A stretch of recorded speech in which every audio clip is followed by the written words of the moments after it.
Croissance Afrique est une association fondée il y a 15 ans par un groupe d'amis. Nous étions tous en lien avec l'Afrique, donc on a eu à cœur de s'impliquer et d'agir dans cette région, en particulier au Togo, où on a démarré un projet pour aider des enfants dans l'apprentissage, dans l'école.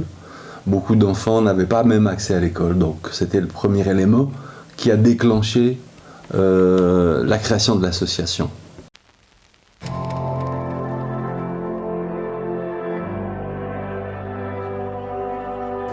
Un des éléments très importants dans la création de l'école a été l'introduction d'une pédagogie non violente. Parce que dans la culture togolaise, il est tout à fait normal, courant, que pour éduquer un enfant, il a besoin d'être frappé. Donc, pour les parents, c'est une des difficultés auxquelles ils s'achoppent avec l'école Croissance. Ils ne comprennent pas qu'on préconise de ne pas frapper l'enfant, alors que pour eux, si on ne frappe pas l'enfant, l'enfant ne sera pas motivé, il sera paresseux, il ne va pas apprendre. Donc, on a eu des parents qui ont retiré leur enfant parce que nous affichions ouvertement que l'école serait sans bâton, sans menace, et que le fait de ne pas avoir cette pression-là n'allait pas mener leur enfant au succès. Donc ils préféraient changer d'école. Alors l'école de croissance, c'est vrai qu'elle tend à une éducation de qualité, ça veut dire où on a limité le nombre d'élèves par classe. La plupart des classes du public et d'autres écoles privées, elles ont des effectifs à plus de 50, entre 50 et 100 élèves par classe. Nous avons toujours voulu limiter, parce que le projet de l'école croissante n'est pas un projet commercial pour gagner de l'argent, mais un projet pour apporter une éducation de qualité. Donc, actuellement, on a laissé un peu plus d'élèves venir, mais on ne dépasse pas 30 élèves par classe. Mais le désir, c'est de se limiter même à 20.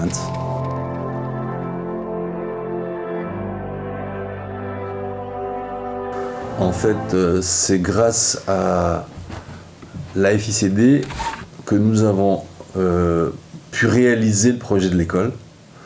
Nous en avions le désir, nous en avions l'intention, mais c'est une fois qu'on a été membre de la FICD qu'on a commencé d'envisager que c'était réalisable. D'une part, on a eu un certain nombre de conseils, de cours, de formations qui nous ont donné une façon de réfléchir et d'approcher la gestion de projet. D'autre part, on a eu l'aide financière pour la réalisation, l'achat des terrains, la création des bâtiments.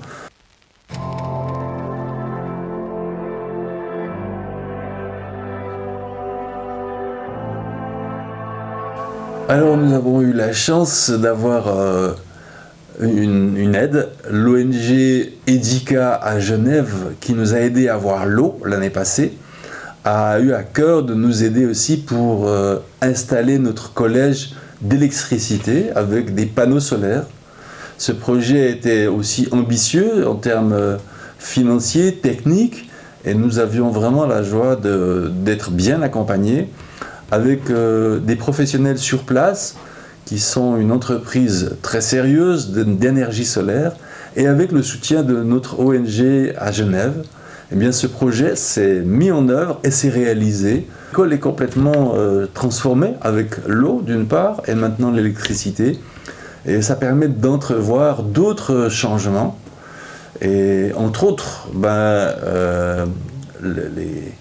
les projets qui nous tiennent à cœur, c'est de développer une salle multimédia où les élèves vont pouvoir travailler sur l'ordinateur, travailler avec l'Internet, et puis une autre salle qui est destinée à mettre en œuvre un laboratoire de chimie physique qui jusqu'alors n'a pas été terminé.